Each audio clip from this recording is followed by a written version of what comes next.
Ram Ram Sitaram UP 76 YouTube channel पे आप सभी दर्शक देखेंगे। आज बाबा साहब की जयंती पर ये आइए हमारे देखिए क्या कह रहे हैं ये हमारे भाई साहब, और जयंती के बारे में देश को क्या संदेश दे। क्या नाम है आपका? श्री कृष्ण गौतम एडवोकेट। तो कुछ संदेश देना चाहेंगे भारत देश को या सभी जनता को?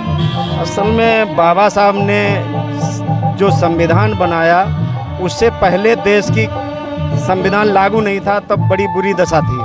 ख़ास तौर से SC ST OBC के जो लोग थे उनको कोई भी अधिकार नहीं था, न संपत्ति का अधिकार था, न शिक्षा का अधिकार था, ना ही हथियार रखने का अधिकार था, ना ही संपत्ति रखने का अधिकार था, ना ही जो है बराबर में बैठने का अधिकार था। तो ये बाबा साहब ने पीड़ा झेली थी, समाज में देखा था कि क्या हमारे समाज की दुर्दशा है।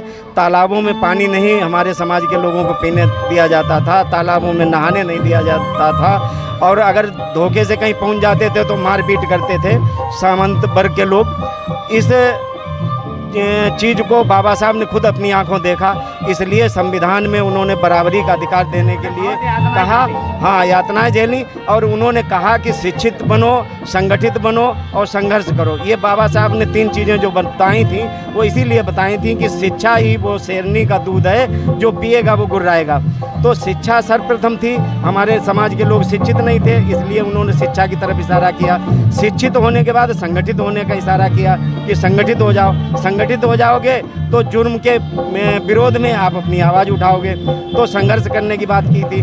आज हमारा देश जो है आज़ाद होने के बाद में, संविधान लागू होने के बाद में लोग पढ़ लिख करके डॉक्टर, इंजीनियर, वकील और बड़े बड़े जो है अधिकारी बन गए, लेकिन उनको जो है जो शिक्षा दी गई स्कूलों में वो शिक्षा जो है वो नहीं दी गई जो संवैधानिक शिक्षा थी। कायदे में संविधान को भी जो है हमारे स्कूलों में जो है जैसे पाठ्यक्रम में पढ़ाया जाता है उस तरीके से संविधान को भी पढ़ाया जाना चाहिए था। संविधान को अगर पढ़ाया जाता तो हम अपने हक अधिकार के लिए लड़ सकते थे, लेकिन उन चीज़ों को नहीं पढ़ाया गया। एक आरक्षण की वजह से, जो बाबा साहब ने आरक्षण दिया था उसकी वजह से पढ़ लिख करके हमारे समाज के लोग जो है नौकरियों में आगे बढ़ गए, डॉक्टर हो गए, इंजीनियर हो गए, IAS हो गए, PCS हो गए, इस तरीके से जो बढ़े।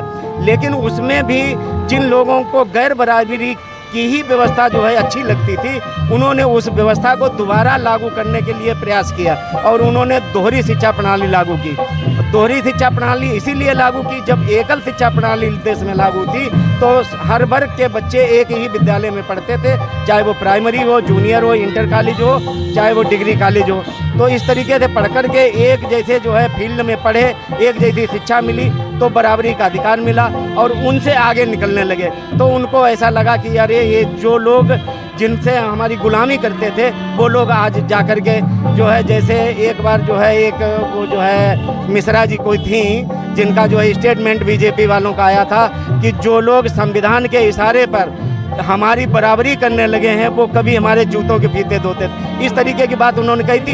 ये बिल्कुल गलत बात कही थी, ये बात उनको नहीं कहनी चाहिए। और यही लोग इस तरीके की भावना जो अपने दिल में रखते हैं वही लोग बराबरी नहीं लाने देना चाहते हैं। समाज गंदा हाँ, ये समाज गंदा करते हैं, बराबरी नहीं लाने देना चाहते हैं। इसीलिए दोहरी शिक्षा प्रणाली लागू हुई। एक तरफ CBSE बोर्ड और जो है एक तरफ जो है मतलब जो है UP बोर्ड। तो UP बोर्ड में बच्चों का जब परीक्षा फल आता है तो ज़्यादा से ज़्यादा 60% आता है, 55%, 50% आता है। और CBSE बोर्ड का जब रिजल्ट आता है तो 95%, 99%, 98% आता है। जब बच्चे नौकरी में जाएंगे उनकी मेरिट बनेगी तो मेरिट में 99% वाला जाएगा या 55%, 50% वाला जाएगा। तो ये गैर बराबरी की व्यवस्था जो है लागू की जा रही है, ये ज़बरदस्ती संविधान में बराबर संशोधन करके और ये जो है गैर बराबरी की व्यवस्था में बराबर चले जा रहे हैं। और प्राइवेट शिक्षा जो की जा रही है उसका मतलब केवल यही है कि जो SC ST OBC के वर्ग के लोग जो पढ़ कर के थोड़ा आगे बढ़े हैं उनके पास इतनी दौलत नहीं है कि वो अच्छे स्कूलों में पढ़ा सकें। ठीक है, जो कुछ लोग आगे बढ़ गए हैं, 1-2% लोग हैं तो वो अच्छे स्कूलों में पढ़ा लेते हैं तो उनके बच्चे आगे बढ़ जाते हैं। लेकिन अभी 80% लोग ऐसे हैं जिनके पास पैसा नहीं है।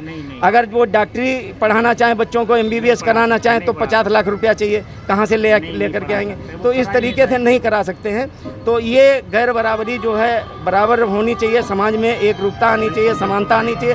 बाबा साहब का संदेश भी यही था उन्होंने जो संविधान में जो व्यवस्था की वो बराबरी की ही व्यवस्था की कि समाज में किसी तरीके से बराबरी होनी चाहिए।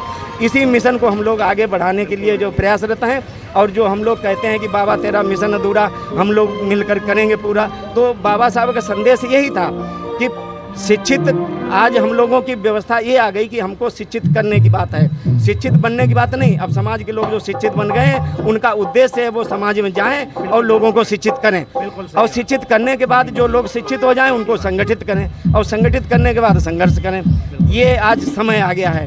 तो ये बराबर जो है हम लोग जो है बाबा साहब चाहते ही थे कि हमारे समाज के लोग पढ़ लिख करके आगे बढ़ें और वो अपने हक अधिकारों के लिए लड़ें और समाज में समानता जो है आए। यही उनका संदेश था। इसी संदेश को आज जो कारवां चल रहा है उसको बराबर, लेकिन जो सत्ता में बैठे हुए हैं लोग वो इस व्यवस्था को नहीं चाहते हैं और उसको बराबर जो है वो गड़बड़ करना चाहते हैं और गड़बड़ कर रहे हैं। तो चूंकि चुनावी प्रक्रिया है, ज़्यादा मैं नहीं कहना चाहता हूँ, और चूंकि बहुत प्रतिबंध भी है, तो इसलिए जो है मैं अपनी बात वाणी को यहीं पर विराम देता हूँ। धन्यवाद। जय भीम, जय भारत, जय संविधान।